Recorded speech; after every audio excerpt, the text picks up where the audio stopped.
capítulo 10 de Lucas, y vamos a leer del versículo 25 al versículo 37 en la Reina Valera.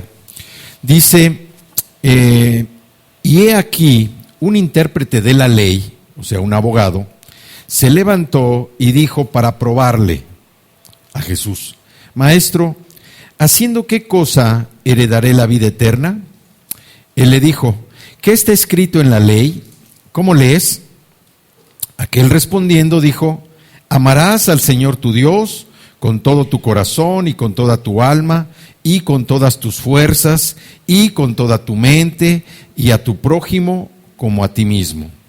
Y le dijo, Jesús le responde: bien has respondido, haz esto y vivirás. Pero él, queriendo justificarse a sí mismo, dijo a Jesús: ¿y quién es mi prójimo? Respondiendo Jesús dijo: un hombre descendía de Jerusalén a Jericó y cayó en manos de ladrones, los cuales le despojaron e hiriéndole se fueron, dejándole medio muerto. Aconteció que descendió un sacerdote por aquel camino y viéndole pasó de largo. Asimismo, un levita, llegando cerca de aquel lugar y viéndole pasó de largo. Pero un samaritano que iba de camino vino cerca de él y viéndole fue movido a misericordia. Y acercándose, vendó sus heridas, echándoles aceite y vino, y poniéndole en su cabalgadura, lo llevó al mesón y cuidó de él. Otro día, al partir, sacó 2 denarios y los dio al mesonero y le dijo: cuídamele, y todo lo que gastes de más, yo te lo pagaré cuando regrese. ¿Quién pues de estos 3 te parece que fue el prójimo del que cayó en manos de los ladrones? Respondió el abogado: el que usó de misericordia con él. Entonces Jesús le dijo: ve y haz lo mismo. Y aquí en este pasaje, esta es decíamos que es una de las parábolas más hermosas que hay en la Biblia para enseñar, que Jesús usó para enseñar. Vimos aquí primero que un abogado quiso tentar a Jesús con 2 preguntas, quiso probarlo con 2 preguntas. Y la respuesta de Jesús llevó a demostrar al abogado que el abogado conocía la ley. El abogado sabía muy bien de lo que estaba hablando. ¿Por qué? Porque tenía la respuesta que el abogado le da precisamente a Jesús. Es lo que dice Deuteronomio 6:5 y lo que dice Levítico 19:8. Entonces, aquí nosotros vemos en esta primera parte cómo nosotros también a veces conocemos, pues si no toda la Biblia, conocemos muy bien pasajes de la Biblia, conocemos parte de lo que dice la Escritura, pero también para nosotros es como si fuera ley, como si fuera algo firme, algo fijo, algo inflexible, algo que nos lleva exclusivamente al conocimiento. ¿A qué me refiero con esto? Porque a veces sabemos que lo que tenemos que hacer, pero no lo hacemos. A veces estamos como esperando o estamos preguntando qué hacer, aun y cuando nosotros ya sabemos qué hacer. Con esto, pues a veces pareciera que tratamos de tentar al Señor. Sabemos que tenemos que hacer una cosa, sabemos que tenemos una dirección, sabemos que llevar o realizar algo y no lo hacemos porque pues a lo mejor donde estamos hoy estamos bien o porque tenemos otro tipo de compromisos, otro tipo de atribuciones. El abogado sabía muy bien lo que decía la ley, pero no tenía el discernimiento para poner por obra la palabra del Señor. Y por eso él trataba obviamente sabemos que tanto estos intérpretes de la ley, estos abogados, y me estoy refiriendo a los abogados de antes, no a los abogados de ahora, porque los abogados de ahora son diferentes, ¿verdad? Estos intérpretes de la ley de antes, pues eran parte de los saduceos y de los fariseos, y lo que buscaban que era ver que Jesús se equivocara, o sea, preguntaban, hacían preguntas tratando de que Jesús cayera en un error o cayera en una contradicción para tener la justificación, detenerlo y llevarlo a las autoridades. Entonces, vemos que Jesús le da respuesta a su segunda pregunta con esta parábola del buen samaritano. ¿Por qué? Porque trata de dar a otros. Trata de dar a otros. Pero la primera parte, la que el abogado define perfectamente bien, es el conocimiento que todos tenemos de amar a Dios. Todos sabemos que el primer mandamiento que tenemos es el de amar a Dios. ¿Por qué? Porque sabemos que si no amamos a Dios, pues no vamos a poder hacer lo demás.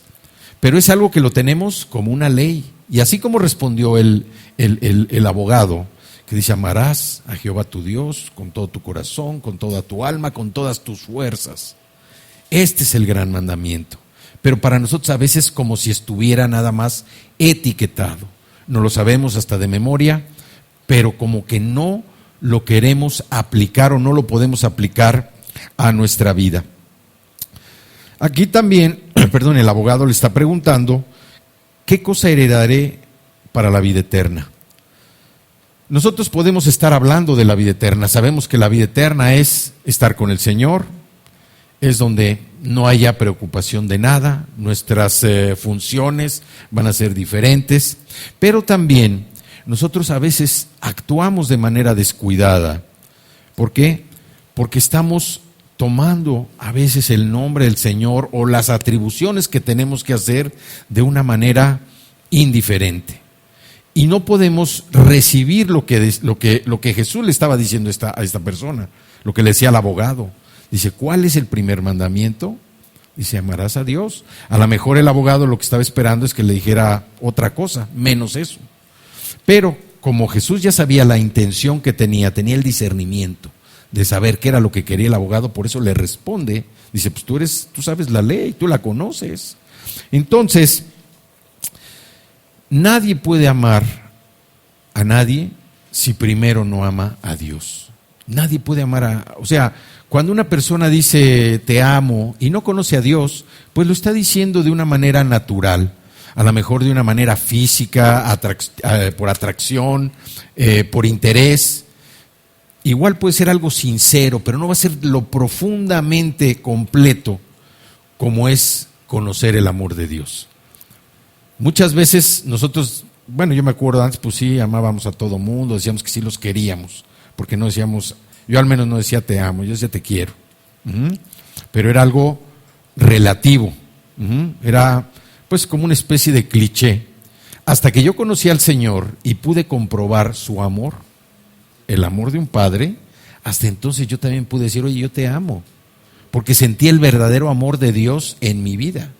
Entonces, el abogado trata de sorprender a Jesús, dice que lo quería probar, o sea, su intención no era buena, pero Jesús le responde dentro de su mismo campo: pues tú conoces la ley, tú debes saber cuál es. Y Cristo nos da un ejemplo hermoso sobre un judío en desgracia, que es el judío que es asaltado, y que finalmente es ayudado por un buen samaritano. ¿Qué le dice Jesús aquí también en este pasaje? Que él fue despreciado por los que se suponía que eran de su misma condición, que eran judíos, un sacerdote, un levita, personas que por su investidura pues podían haber hecho algo por el judío, pero sin embargo estaban tan metidos en sus cosas. Y también vemos aquí lo que es la ley, que ellos pasaron de largo, los dos pasaron de largo. Ni siquiera se fijaron en que estaba el hombre malherido. Y nosotros también debemos preguntarnos: yo nunca he pasado de largo ante una situación así. Siempre he estado con mi corazón atento a las necesidades de lo que Dios tiene para nosotros. ¿Sí? O sea, por eso debemos estar conectados siempre. Y lo que se decía ayer también, o sea, un servidor es de las 24 horas del día. ¿Sí? Es de las 24 horas del día. Aquí vimos cómo es triste observar que el egoísmo gobierna en todos los niveles. Aquí está hablando de un sacerdote, está hablando de un levita, aquí puede estar hablando de cualquiera de nosotros, en que igual hayamos pasado de largo ante una necesidad, ante una gran necesidad. ¿Cuántas justificaciones no hay para evitar problemas? ¿Cuántas justificaciones no hay para evitar gastos que corresponden a otra persona? No, si me meto aquí me va a pedir dinero, o a lo mejor hay que meterle dinero y yo ahorita no, la verdad, mejor ni quiero y me paso de lejos. Aquí vemos cómo a veces nos cuesta trabajo también ayudar a los demás. Pero aquí Jesús le está diciendo a él primero, tienes que amar a Dios, tienes que amar a Dios. Si no puedes amar a Dios, no vas a poder amar a nadie. Y después de amar a Dios, entonces tú ya estás preparado. ¿Por qué? Porque ya sentiste el amor de Dios en tu vida y entonces tú ya puedes compartir ese amor con los demás. El verdadero hijo de Dios, un verdadero hijo de Dios, una persona que ha nacido de nuevo, tiene la ley del amor escrita en el corazón. La tiene escrita en el corazón. ¿Por qué? Porque el Espíritu Santo mora en nosotros. Cristo mora en nosotros y la imagen de Cristo cada vez va renovando más nuestra alma. Entonces, aquí Jesús está siendo tentado, está siendo probado por un abogado. Jesús le responde en su mismo campo, pero la respuesta que le da es una respuesta tan importante, es una respuesta tan edificante, tan objetiva, donde le hace ver su condición, de que a veces por la posición que ocupamos o la posición que tenemos, o más bien cómo nos sentimos de importantes, a veces nos cuesta trabajo voltear a donde hay una necesidad. Entonces, aquí vemos cómo Jesús es tentado y cómo el ejemplo que le da, no solamente de comprobar que el abogado conocía la ley, estaba preparado, sino también la parábola del buen samaritano. Vamos a otra escritura que está en Mateo 22, 35, 40. ¿Sí? Mateo 22, 35, 40. Aquí nos está hablando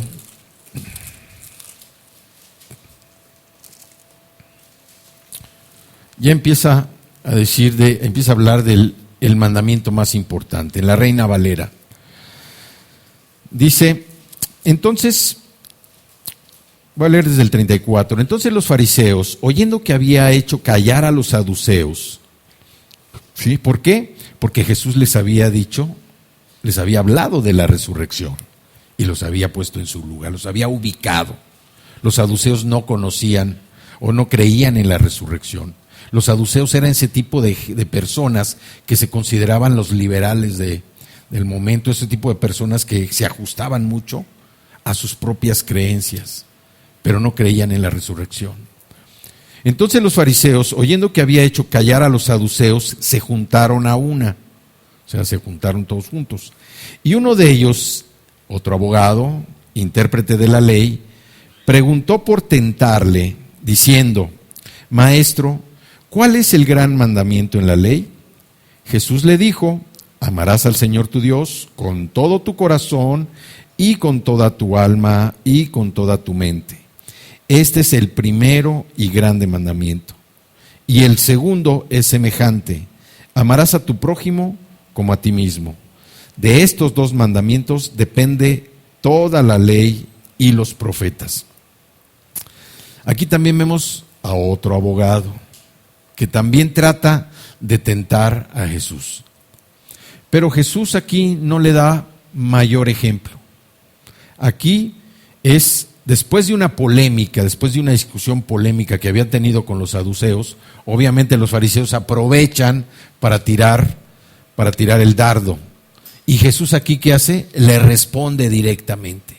Le responde directamente y le dice, este es el primer gran mandamiento. Amarás al Señor tu Dios con todo tu corazón, con toda tu alma, con toda tu mente. Y el segundo, amarás a tu prójimo como a ti mismo. No le da oportunidad de respuesta. Y vemos aquí cómo también Jesús, de alguna manera, cita lo que dice Deuteronomio 6:5. ¿Por qué? Porque este versículo es un versículo en donde los judíos lo repetían diariamente. Este versículo, el de Deuteronomio 6:5 y el de Levítico 19:18, los judíos lo repetían todos los días. ¿Por qué? Porque lo tenían que grabar, lo tenían que tener en la mente siempre, presente. Y Jesús por eso lo cita directamente. Aquí, bueno, le está diciendo, tienes que amar a Dios y también tienes que amar a tu vecino. Y aquí el punto de Jesús es que una persona no puede amar a Dios. No puede amar a Dios y puede amar a su vecino. ¿Sí? Una persona no puede amar a Dios, es decir, que no puedo amar a Dios y amar a mi vecino. No lo puede hacer.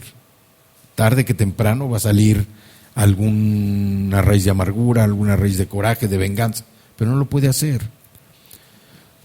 Y tampoco una persona que puede amar realmente a su vecino lo puede hacer a menos que ame primero a Dios. O sea, es lo que Jesús le está diciendo. Tienes que amar primero a Dios. Aquí nada más, los fariseos reconocían más de 600 leyes. ¿Sí? 365 más o menos eran mandamientos negativos y 248 eran mandamientos positivos. Entonces ellos conocían muy bien la ley, tenían muy bien estructurado, pero todo era de acuerdo a no salirse de esa línea. Ellos no estaban interesados en querer abrir su entendimiento, en querer abrir su mente, su corazón para ver lo que Jesús les estaba confiando. Vamos a otra escritura que viene en Marcos, capítulo 12, ahí enseguidita, Marcos 12.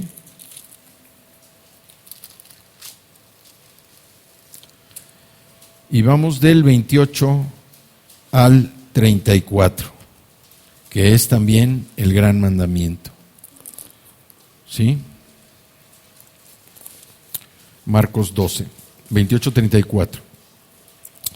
Vemos, dice: acercándose uno de los escribas que los había oído disputar, o sea, aquí también se refiere a esa disputa entre los saduceos, dice, y sabía que les había respondido bien, le preguntó: ¿cuál es el primer mandamiento de todos?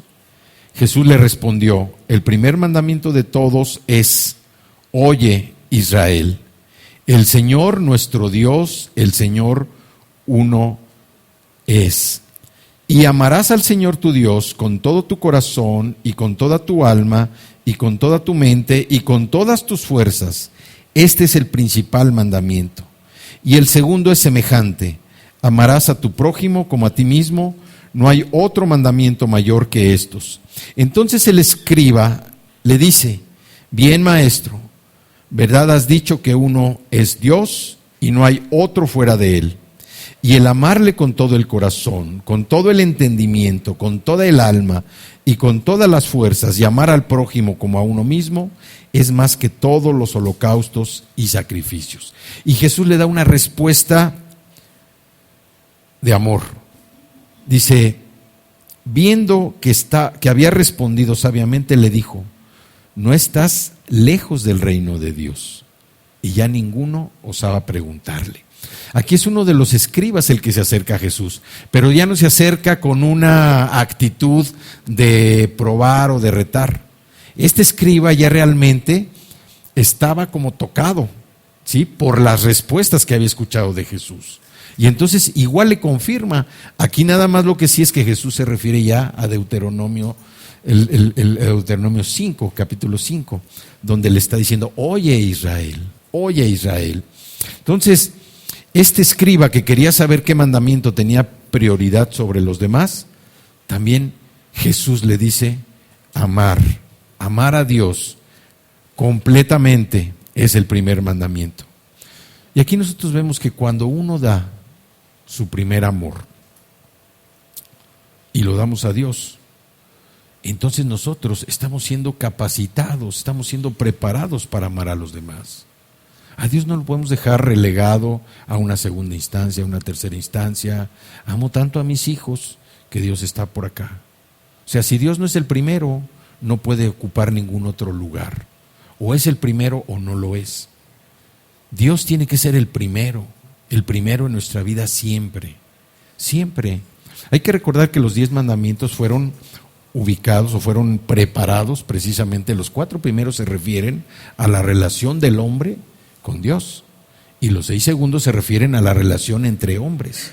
Entonces, si estructuradamente están así, quiere decir que Dios tiene un gran deseo de que nosotros lo amemos, porque finalmente es parte de lo que Él hizo con nosotros.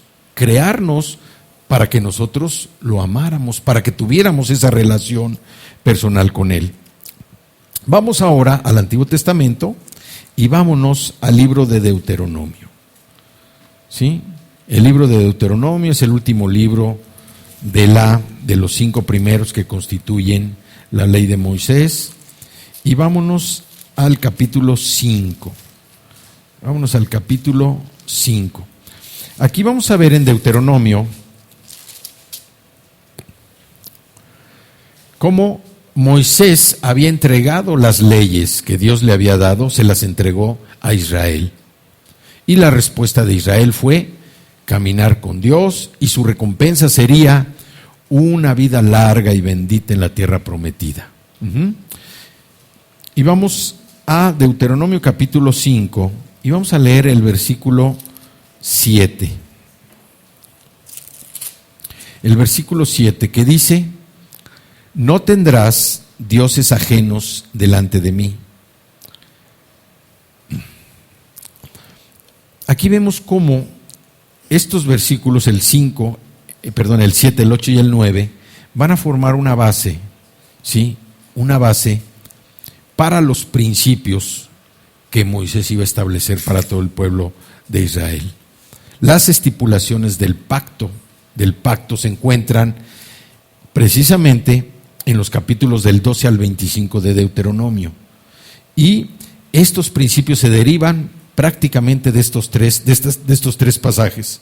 Deuteronomio 5, versículo 7, el 8 y el 9. Dice: no tengas otros dioses además de mí. No tendrás dioses ajenos delante de mí.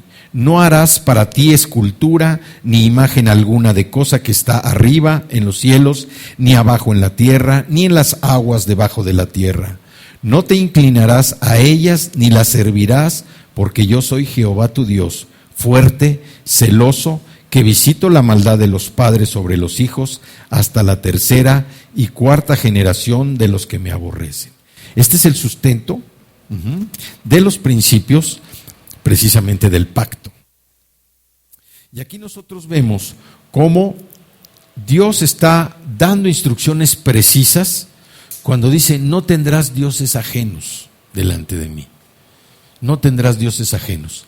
Y nosotros podemos pensar, bueno, pues un dios a lo mejor puede ser una figura, puede ser un cuadro, pero los dioses también, los dioses nuestros, estos dioses ajenos, es todo aquello que representa algo más que lo que Dios puede representar en nuestra vida. A veces pueden ser personas, a veces pueden ser deportes, pueden ser hobbies, pueden ser otros atractivos que sean más importantes para nosotros que Dios. Entonces, aquí Dios es muy claro cuando dice: no tendrás dioses ajenos delante de mí. ¿Por qué? Porque Dios, precisamente para poder entender que nosotros necesitamos amar a Dios con todo, no debe haber nada que interfiera, no debe haber nada que oscurezca precisamente ese amor de nosotros hacia Dios. Tiene que ser completo, lleno. No puede ser: oye, pues sí, Señor, yo te amo, pero pues ayúdame con esto, pero sácame de acá, pero no. Nuestro amor tiene que ser un amor incondicional, así como es el amor de Dios. Así nuestro amor tiene que ser incondicional, y de veras que nos cuesta trabajo hacerlo. ¿Por qué? Porque llegamos a veces a tener cosas en nuestras manos que evitan que nosotros podamos amar completamente a Dios. A veces, hemos visto cómo los niños más pequeños que empiezan a manejar el celular. Los papás a veces pues con un ánimo de distraerlos un poquito, de tenerlos calmados, tranquilos, les prestan el celular, y cuando se los quitan no los pueden controlar. ¿Sí? No los pueden controlar. Entonces ahí tenemos un ejemplo de algo que es muy importante para el niño en ese momento, y que no hay otra cosa que lo pueda tranquilizar más que el celular. O, por ejemplo, nosotros también, a veces el trabajo se convierte en un Dios para nosotros. No hay nada más importante para el trabajo. En mi vida muchos años fue así. El trabajo era mi Dios. del trabajo dependía todo. La relación con mi esposa, la relación con mis hijos, todo dependía del trabajo. Si del trabajo había forma de ir a pasear, íbamos a pasear. Si no, yo no lo podía hacer de manera individual. El trabajo era mi Dios. Y eso impedía pues, que yo pudiera amar a Dios completamente, impedía que pudiera amar a mi esposa completamente, impedía que pudiera amar a mis hijos completamente. Entonces, lo que Dios le dijo a Moisés, no tendrás dioses ajenos delante de ti. Y nosotros tenemos que revisar dentro de nuestra propia vida si hay algo que impida que nosotros podamos amar a Dios. A veces también, por alguna herida, por alguna falta de perdón, no podemos amar a Dios completamente. Entonces, eso también puede convertirse en un Dios para nosotros. Una herida, un recuerdo del pasado, algo que me hicieron que no permite que yo sea restaurado completamente para amar a Dios completamente. Y luego le dice en el 8, no harás para ti escultura ni imagen alguna de cosa que está arriba en los cielos, ni abajo en la tierra, ni en las aguas debajo de la tierra. Y aquí, bueno, pues no solamente estamos hablando de esculturas, de imágenes, sino también, a veces también de las propias mascotas. Hay mascotas que llegan a convertirse en un Dios para las personas. ¿Sí? Hay mascotas que llegan a convertirse. Y conocemos personas que verdaderamente uno no entiende cómo pueden estar viviendo con 3 o 4 perros, o 3 o 4 aves, o una combinación de aves, gatos y perros, como un zoológico. ¿Sí? Pero se convierten como dioses. Yo no digo que sea malo tener mascotas. A lo que yo me refiero es, nosotros debemos separar lo que pueda llegar a representar un Dios que no sea nuestro Señor, que no sea Jehová. Y luego el 9, para redondear, dice, no te inclinarás a ellas ni las servirás, porque yo soy Jehová tu Dios fuerte, celoso, que visito la maldad de los padres sobre los hijos hasta la 3ª y 4ª generación de los que me aborrecen. Aquí también les estaba diciendo, cuidado, Dios estaba haciendo una advertencia muy seria para los que le aborrecen. Entonces, estos versículos constituyen la base de lo que viene después, de la constitución del pacto, los principios del pacto. Y aquí también vemos, como era costumbre en Deuteronomio, al leer Deuteronomio, nosotros vemos cómo Moisés da detalles, ilustra estos principios con los eventos que sucedieron a su salida de Egipto. Y nosotros con esto, ¿qué podemos aprender? Que si nosotros no tenemos una visión correcta de Dios, si no tenemos una visión clara de Dios, todo lo que hagamos va a salir mal. Aunque en principio parezca que va bien, al final va a salir mal. Vemos cómo en los 2 primeros mandamientos nos dice o establece primero quién es Dios. Y segundo, por qué exige dedicación exclusiva de su pueblo. Nosotros sabemos que debemos amar a Dios y guardar sus mandamientos. Amar y guardar sus mandamientos. Y vemos cómo Moisés comienza su exhortación en los principios básicos, precisamente, de la ley. Vámonos a Deuteronomio, capítulo 6. Y vamos a leer del versículo 1 al versículo 9. Dice, estos pues son los mandamientos, estatutos y decretos que Jehová vuestro Dios mandó que os enseñase, para que los pongáis por obra en la tierra a la cual pasáis vosotros para tomarla. Aquí estamos viendo por qué Dios les está diciendo quién es Él y por qué les exige dedicación exclusiva. ¿Por qué les exige esa dedicación exclusiva? Porque les dice, para que los pongáis por obra en la tierra a la cual pasáis vosotros para tomarla. O sea, Dios como Dios soberano, ya tenía una tierra dispuesta precisamente para el pueblo de Israel, la tierra prometida. Y era una tierra donde ellos no iban a llegar a sembrar, no iban a llegar a arar, no.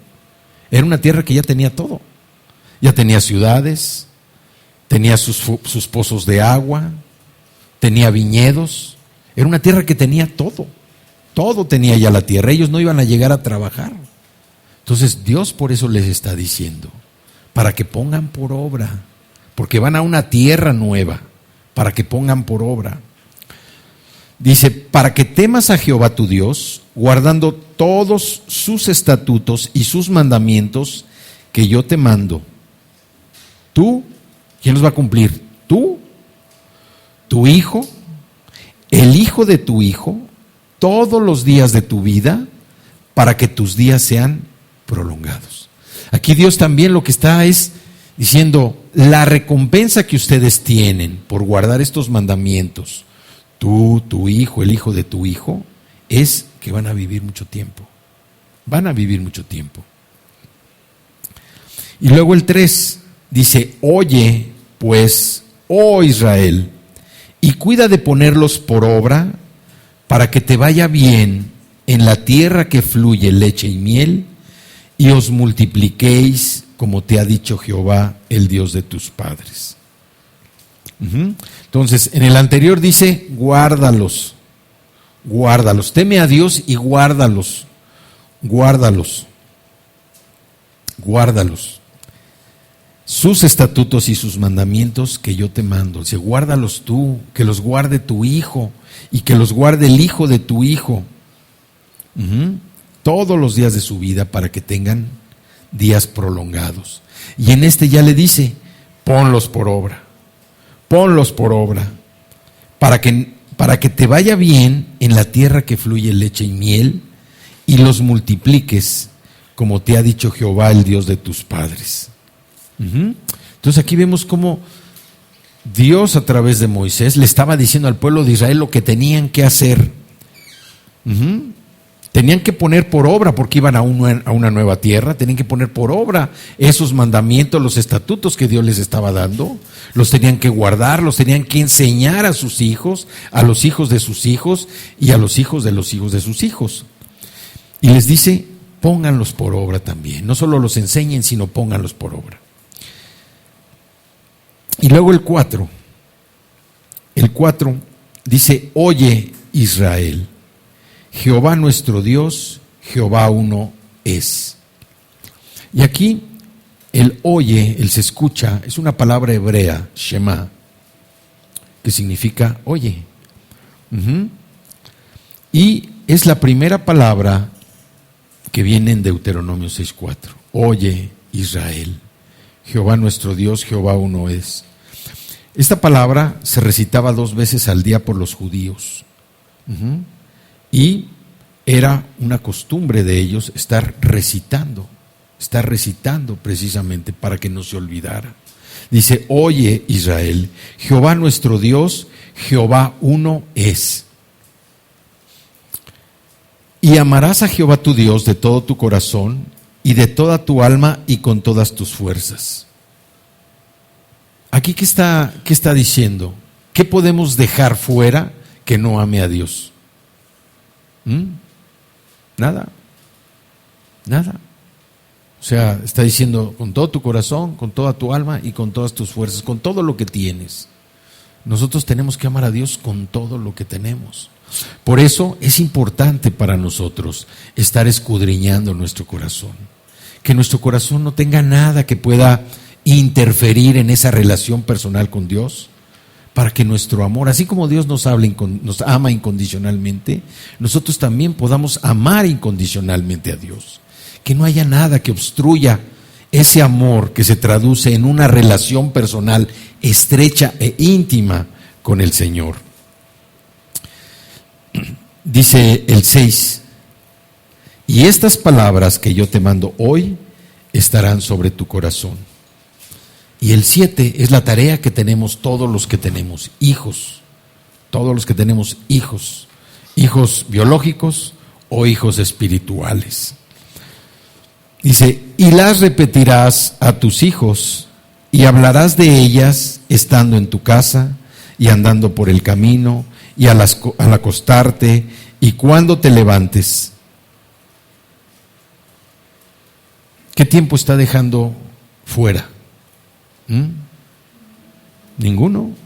Dice, cuando estés en tu casa, cuando andes en el camino, cuando te acuestes y cuando te levantes. Quiere decir que a toda hora ellos debían estar repitiendo estas palabras, a toda hora. Pero aquí lo importante dice, y las repetirás a tus hijos. Las repetirás a tus hijos y hablarás de ellas. El 8, y las atarás como una señal en tu mano y estarán como frontales entre tus ojos y las escribirás en los postes de tu casa y en tus puertas. Quiere decir que por todos lados tenían que ver ellos precisamente estas declaraciones. ¿Por qué? Porque el pueblo hebreo debía orar con frecuencia, tenía que repetir como confirmación de su creencia en Dios. Entonces tenían que verlo en su casa, tenían que verlo en la puerta, lo tenían que traer enfrente para que cuando se vieran uno al otro viera lo que traía enfrente. Los dice que las atara en su mano. Y esta confesión lo que proclamaba era la unidad y la pertenencia al Señor. Eso era lo que estaban declarando ellos, su unidad y pertenencia al Señor. Y para nosotros es importante, porque así como ellos estaban repasando, repitiendo, hoy nosotros tenemos pues diferentes medios, tenemos diferentes recursos. Hoy para nosotros es, pues vamos a decir que más fácil poder estudiar las Escrituras. No es necesario que las traigamos escritas aquí o pegadas, sino que hoy la Escritura, a través del Espíritu Santo, lo que hacemos nosotros cuando estamos estudiando la Escritura es que caiga precisamente, que no seamos oidores nada más, que seamos hacedores de lo que la palabra dice, para que podamos nosotros demostrar que verdaderamente quien mora en nosotros es Cristo. Y que nuestro amor hacia Dios sea un amor incondicional, un amor limpio, un amor que no tenga barreras, un amor que no se detenga, un amor que no esté condicionado, como lo hacemos con las personas.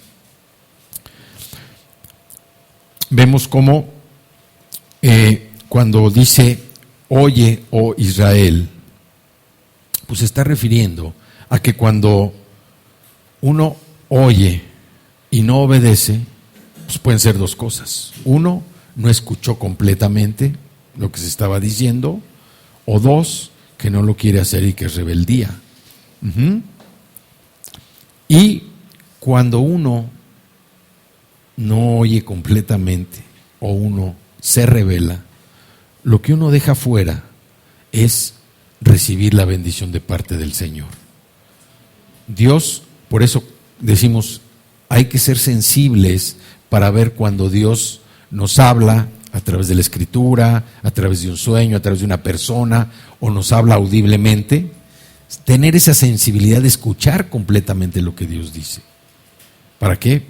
Para hacer precisamente lo que Dios quiere y no quedarnos a la mitad. ¿Por qué? Porque cuando uno oye y no oye completo, o no termina la parte, o no hace el trabajo completo, o simple y sencillamente no quiere hacer, no obedece y es rebelde. Y cuando uno es rebelde deja de recibir precisamente esas bendiciones que Dios tiene para nosotros. Sabemos que cuando estamos estudiando la palabra, cuando la palabra cae en nuestro corazón, nosotros sabemos que cuando vienen las situaciones, cuando vienen las tribulaciones o cuando hay que tomar decisiones, sabemos que hay palabra del Señor que podemos tomar precisamente ¿para qué? Para resolver esa situación. O sea, la palabra no es nomás para que la aprendamos, la tengamos en la mente y ya. Y oye, pregunta a alguien y alguien diga, no, pues yo sé. No, la palabra es para ponerla por obra, para practicarla, para confirmar que efectivamente lo que dice la palabra es verdad. Que la palabra, aunque nos confronta, es con un propósito, que nosotros nos conozcamos bien por dentro, que escudriñemos nuestro corazón, que saquemos todo lo que nos sirve y que por la sangre de Cristo, ese corazón sea limpiado. Que deje de ser un corazón duro, un corazón de piedra, como dice la palabra, y que se convierta en un corazón de carne, un corazón que sea flexible, que sea sensible. Y como decía Jesús cuando le da la explicación al abogado, que dice: no se cierren ante la necesidad, no cerrarnos ante la necesidad, porque a veces nos cerramos ante nuestra propia necesidad. A veces sabemos que necesitamos la ayuda del Señor y somos tan orgullosos o cobardes que no queremos nosotros pedir esa ayuda para que Él libere todo lo que nos está deteniendo por dentro. O sea, la necesidad nosotros la tenemos que encontrar primero en nosotros. Pero, como Jesús decía, una persona de quien menos espera a veces nosotros podemos recibir precisamente esa ayuda. Entonces, vemos cómo Dios es totalmente único. Y Dios lo que nos exige es una lealtad exclusiva, total. Él no quiere compartir ese lugar con nadie. Él tiene que ser el primero en nuestra vida, ¿sí? Y vemos cómo Moisés lo expresa también ahí en Deuteronomio 6:5, cuando dice: ama al Señor tu Dios con todo tu corazón, con toda tu alma y con todas tus fuerzas. ¿Sí? Con todas nuestras fuerzas, o sea, con todo, que no haya nada que quede fuera de nosotros. Porque un ejemplo que tenemos es el rey David. El rey David, aunque cometió muchos errores, se metió en muchos problemas, pero su corazón nada más tenía lugar para Dios. Nada más tenía lugar para Dios, no tenía lugar para otras cosas. Aún y cuando hizo 2, 3 cosas ahí medio mal, pero su corazón siempre fue completo para el Señor. Y por eso Dios precisamente tenía una relación tan fuerte con él. Vemos cómo también en más de una ocasión Jesús está citando este mandamiento. ¿Por qué? Porque Jesús nos está enseñando que debemos recordar. A veces nosotros empezamos pues nos metemos más en el estudio de la palabra, pero Dios no quiere que nos olvidemos de lo que viene al principio. ¿Sí? ¿Cuál es ese gran mandamiento? El gran mandamiento, ¿cuál es? El de amar a Dios. El amar a Dios con todo nuestro corazón, con toda nuestra alma, con todas nuestras fuerzas. Y vemos cómo nosotros no podemos confiar en Dios plenamente. No podemos confiar plenamente si no lo amamos. Si no lo amamos. Yo creo que todos hemos recibido el amor de Dios. Todos hemos sentido el amor de Dios. A veces no lo identificamos a primera vista, sino al tiempo. Pero todos hemos recibido y todos hemos sido objeto del amor de Dios. Entonces, vemos cómo necesitamos nosotros confiar fielmente en esa relación con Él para poder transitar. Si nosotros vemos en estos versículos, aquí estamos viendo, en el 6:4 dice: oye Israel. ¿Qué les está diciendo? Escuchen. En el 6:5, ¿qué les dice? Y amarás a Jehová tu Dios de todo tu corazón y con todas tus fuerzas. Les está diciendo que hagan. Y en el 6, 7 y 9, ¿qué les dice? Estas palabras que yo te mando hoy están sobre tu corazón y las repetirás a tus hijos. O sea, primero está diciendo, escucha, después haz y después enseña. Esa es la otra parte importante que nosotros debemos poner por obra de lo que nos está enseñando este pasaje. Escuchar, hacer y enseñar. Y nosotros tenemos ahí varios alumnos colgados de nosotros que necesitan también entender esto, entender este pasaje. Porque si nosotros no podemos confiar fielmente en la revelación que Dios nos da a través de su Escritura y no somos obedientes con esto, estas generaciones a las que tenemos que enseñar, pues van a padecer. Y esa es responsabilidad de nosotros, el enseñar a estas generaciones. Nosotros ya escuchamos, nosotros ya hicimos, ¿Sí? Ahora, ¿qué nos toca? Enseñar. Enseñar para que estas generaciones igual aprendan el camino y lo repliquen en las que siguen. Nosotros no podemos confiar fielmente en Dios si no conocemos su palabra.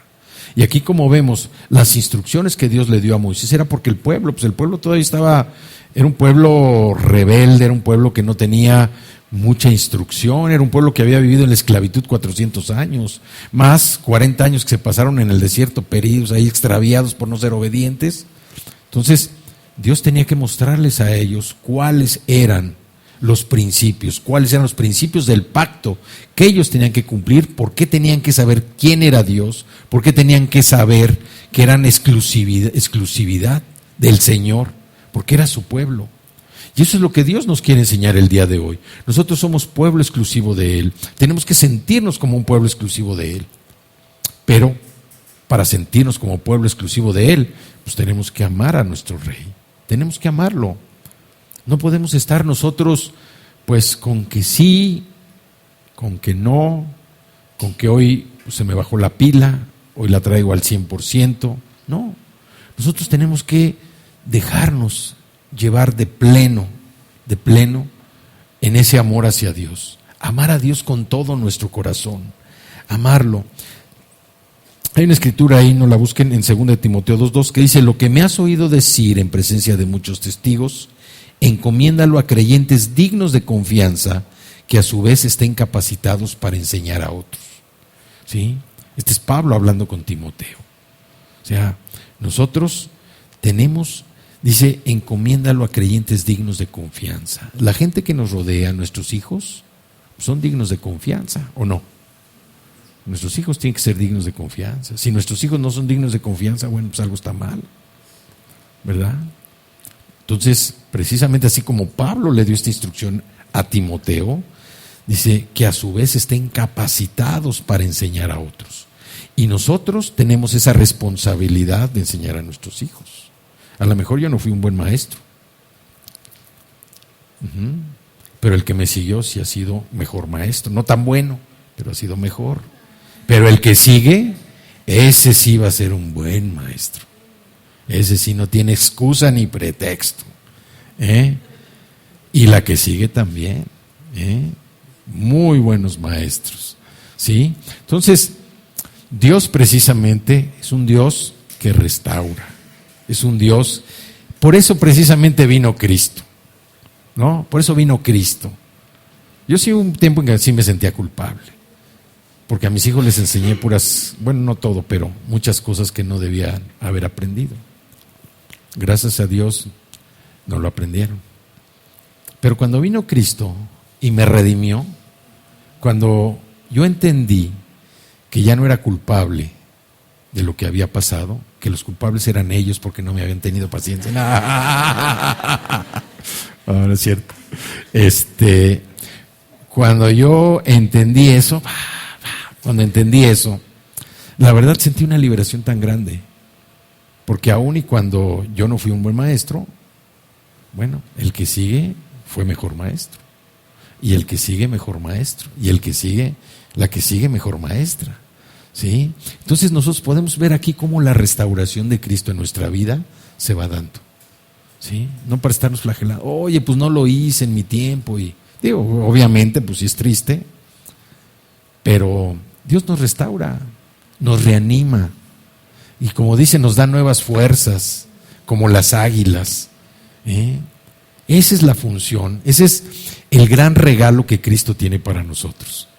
Un regalo de amor, un regalo en que la culpabilidad, la condenación, tienen que quitarse, tienen que quedar fuera de nuestra vida. ¿Sí? Ya no hay condenación para los que amamos a Cristo. Ninguna condenación hay para el justo, dice la palabra.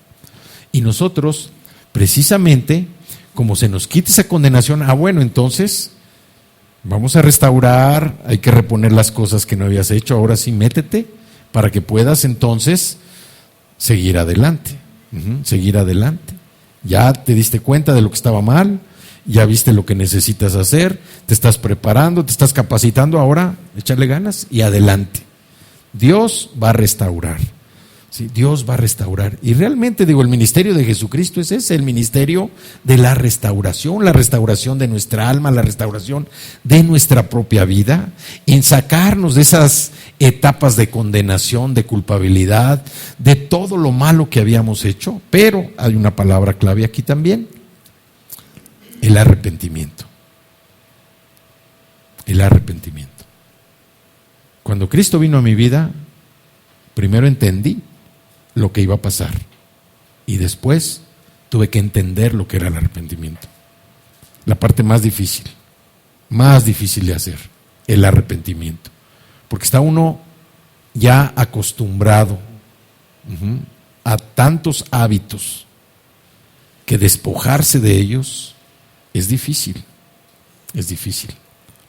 pero también Él dice que Él nos da esa fuerza, que nos da esa capacidad. Y a veces no nos damos cuenta para ir desechando todo aquello que en algún momento nos condenaba o nos culpaba. Y por eso ahora sabemos que en Cristo somos libres. ¿Sí? Porque Él nos ha ido mostrando su verdad. Y conforme vamos encontrando esa verdad, la vamos descubriendo. La verdad ya está ahí, pero cada uno de nosotros tiene que ir descubriendo esa verdad para ser liberado de todas esas cargas y de todo lo que nos estaba oprimiendo en el pasado. Uno muchas veces dice: no, hombre, mi vida es muy a todo dar, tengo un buen trabajo, tengo una buena esposa que siempre está en la casa, nunca me discute, nunca me dice nada malo, siempre me tiene mi comida calientita, tengo unos hijos que me respetan, que siempre me obedecen. O sea, es el matrimonio, la vida ideal. Pero hueco. ¿Sí? Cuando Cristo nos rescata, nos damos cuenta. Hoy tengo una esposa que ya no está en la casa, tengo una esposa que no me hace de comer, tengo unos hijos que no me ven, que no me visitan, que no me hablan, pero soy libre. Soy libre, soy libre, soy libre, Entonces, tengo un conocido, no es amigo, es un conocido, que en una ocasión, platicando de los nietos, me dice él: ¿tú le das domingo a tus nietos? ¿Cuántos nietos tienes? Le digo: tengo 2. ¿Les das domingo? Les digo: no les doy domingo. Me dice: pues qué codo eres. Le digo: pues sí, pero soy libre. Le digo: ¿y tú? Me dijo: no, yo tengo 6. Hombre, qué padre. ¿Y tú sí les das domingo? Yo sí les doy domingo. Ah, qué bien. ¿Y cuánto les das? Les doy 50 pesos cada domingo. Oye, qué generoso. Y si no van a visitarme, les doy 100 pesos. ¿Sí? Entonces, le digo: bueno, pues ahí te puedes dar cuenta que yo sí soy libre y tú no eres libre. A ti te cuesta tu libertad, a mí no me cuesta mi libertad, ¿no? Entonces, lo que vemos es que cuando nosotros entendemos precisamente el amor de Dios en nuestra propia vida, cuando sabemos que amar a alguien, pues no es fácil amar a alguien. ¿Por qué? Porque tiene que pasar un proceso, Y en ese proceso, pues surgen muchas cosas, también dependiendo del estado de ánimo de las dos partes. Pero cuando nosotros entendemos que el proceso con Dios es un proceso sumamente rápido, a veces no lo queremos entender. A veces queremos pasar por todo ese proceso, ¿no? Como en las relaciones. Bueno, pues nos vamos conociendo, pero a ver, tengo que conocerlo enojado o enojada, a ver cómo se comporta, a ver si me conviene o no me conviene. Tengo que conocerla, como decían, tengo que conocerla en otros ambientes, ¿no? Y así decían: oye, pues vamos a salir, pero vamos a conocernos en otros ambientes para ver cómo nos comportamos, ¿no? Y con Dios no es así. Dios solamente tiene un ambiente. Y el ambiente de Dios somos nosotros. Nosotros somos el ambiente de Dios. Dios nos ama tanto, que Él quiere que nosotros precisamente estemos en ese ambiente con Él. Que no haya nada más importante, ninguna preocupación, que no haya ninguna angustia, ninguna presión, ¿Por qué? Porque las cosas, y eso se los digo yo por experiencia, muchas veces estamos sometidos a presión, a mucha presión, sobre todo la presión del trabajo, que lograr una meta, que recuperar una cartera, que integrar bien un papel, que andar correteando, que hay una auditoría, o sea, son presiones que finalmente no valen la pena. Y uno llega a presionarse tanto que a veces hasta se enferma por estar en un ambiente que no es el ambiente del Señor. A veces estamos tan presionados y lo que va a pasar, va a pasar. O sea, Dios ya tiene diseñado la línea, esto es lo que va a suceder. Pero nosotros a veces estamos haciéndonos con para acá, o no, bueno, va a ser una auditoría, pero si pudiera evitar que me lo hicieran ahora, que me lo hicieran dentro de un mes para arreglar los expedientes, para arreglar todas las conciliaciones. No, o sea, ya está. ¿Y el resultado cuál va a ser? El que sea. Va a ser un resultado. Cada quien va a hacer su trabajo. Obviamente, si no hiciste tu trabajo correctamente, pues van a salir ahí algunas observaciones. Pero no por eso te vas a morir. Te vas a enfermar si tú quieres. Sí. A lo mejor te van a despedir si las observaciones son dolosas. Pero si no, vas a seguir igual. Vas a seguir igual. Y Dios es lo que quiere mostrarnos. Dios quiere que nosotros tengamos ese discernimiento de que cuando estamos sin nada que nos detenga para amarlo a Él, Él dice que Él es fiel, siempre ha sido fiel. Él siempre ha sido fiel y siempre va a estar con nosotros. Vamos a ver la última cita, que es de Juan, primera de Juan, capítulo 5. Porque uno dice, oye, pues a mí me cuesta trabajo a veces cumplir con lo que dice el Señor. Pues, está uno dentro de un proceso. Vamos a leer primera de Juan 5, primera de Juan capítulo 5, versículos 3 y 4, en la Nueva Versión Internacional. Dice, en esto consiste el amor a Dios, en que obedezcamos sus mandamientos, y estos no son difíciles de cumplir. Entonces, si nosotros pensamos que son difíciles de cumplir, porque hay algo también adentro de nosotros que está impidiendo que se cumplan. Dice, si tú ves difícil de cumplir el no matar, ¿no? Y no me refiero a matar físicamente a alguien, a veces a matarla con la boca, ¿sí? O a matarla con la mirada. Algo hay adentro. No codiciar, no mentir. O sea, dice que no son difíciles de cumplir. En esto consiste el amor a Dios, en que obedezcamos sus mandamientos, y estos no son difíciles de cumplir. Dios quiere que nosotros le entreguemos nuestro corazón. Dios quiere que nosotros vivamos para Él. Así como Él vive para nosotros, quiere que nosotros vivamos para Él. Y que siempre estemos dispuestos a amarlo. Siempre. Que siempre estemos dispuestos a amarlo. Que no haya nada que pueda detenernos en mostrar el amor hacia Dios. Y, en consecuencia, cuando podemos mostrar el amor a Dios, cuando podemos decir y sentir que lo amamos, podemos amar a los demás. No podemos hacer acepción de personas. Pues yo amo nomás a los de acá, porque son a los que conozco. Estos, como no los conozco, no sé. No, tenemos que ser, como decíamos ayer, iguales aquí, allá, acullá y más allá. ¿Ok?